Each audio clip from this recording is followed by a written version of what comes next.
के नाम की स्तुति हो। आज का मनन के लिए पहला कुरिन्थियों 11वां अध्याय 26 और 27 पद को पढ़ना चाहता हूँ। क्योंकि जब कभी तुम ये रोटी खाते और इस कटोरे में से पीते हो तो प्रभु की मृत्यु को जब तक वह ना आए प्रचार करते हो। इसलिए जो कोई अनुचित रीति से प्रभु की रोटी खाए या उसके कटोरे में से पिए वह प्रभु की देह और लहू का अपराधी ठहरेगा। कल भी इसके संबंध में हम लोग जो विचार कर रहा था, जब रोटी खाते हैं और दाखरस से हम पीते हैं, यीशु मसीह का प्रचार करते हैं। बाइबल का सबसे महत्वपूर्ण एक बात है यीशु मसीह का मृत्यु। कोई भी बड़ा नेता का मृत्यु हम लोग उतना खुशी से मनाते नहीं हैं, कारण कि मृत्यु हमेशा हमारे लिए लॉस है। लेकिन आज मसीह लोग इतना खुश हो रहा है यीशु मसीह का मृत्यु पर। भले हमारे अंदर में दुख है कि यीशु मसीह का जो मृत्यु हुआ, खुशी की बात क्या है, सारा मानव जाति का उद्धार यीशु मसीह के मृत्यु के द्वारा हुआ। इसलिए इस मृत्यु के बारे में पूरा दुनिया में प्रचार चलते हैं। पौलुस ने बताते हम लोग क्रूस पर चढ़ाए हुआ यीशु का प्रचार करते हैं। उन दिनों में क्रूस पर चढ़ना मतलब एक अपराधी के समान एक श्रापित मृत्यु था। कोई भी उसका प्रचार करना नहीं चाहता था। लेकिन पौलुस ने बताते हैं हम क्रूस पर चढ़ाए हुआ प्रभु का प्रचार करते हैं। उतना महत्वपूर्ण है यीशु मसीह का क्रूस का मृत्यु को।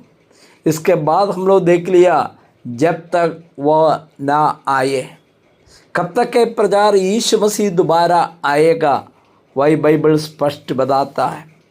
बाइबल के अनुसार यीशु का दोबारा आगमन, उसमें 2 चरण है। हम लोग कल विचार कर रहा था।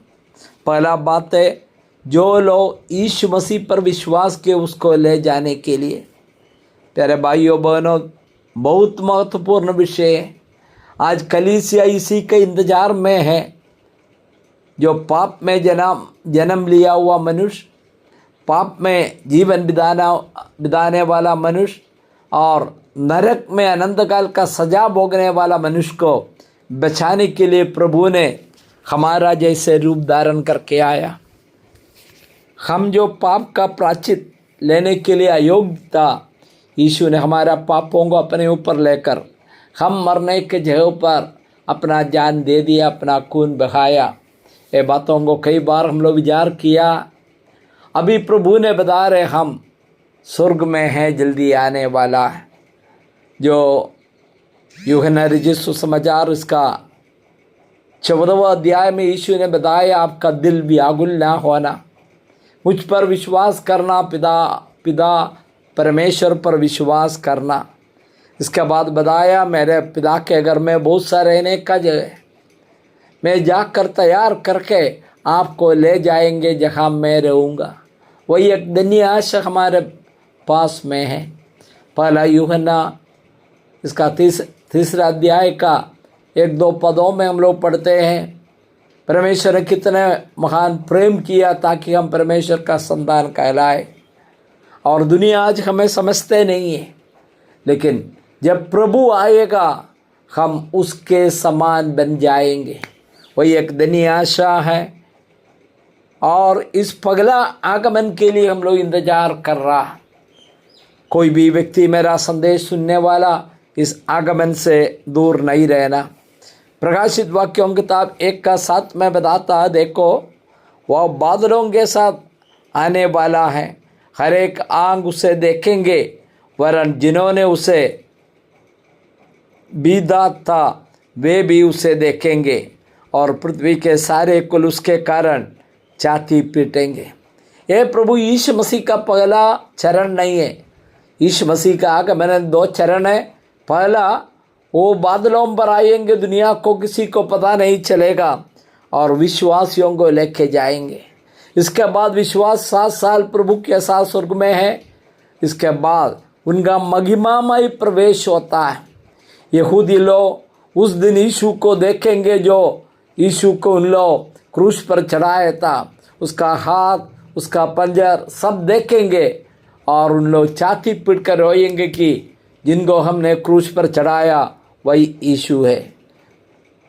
और मत्ती रजिस्टर समाचार 24 का 36 में भी हम लोग पढ़ते, परंतु उस दिन और उसकी घड़ी के विषय में कोई नहीं जानता, ना स्वर्ग के दूत, ना पुत्र, केवल पिता। ये यीशु मसीह का पगला आगमन के बारे में बताता है।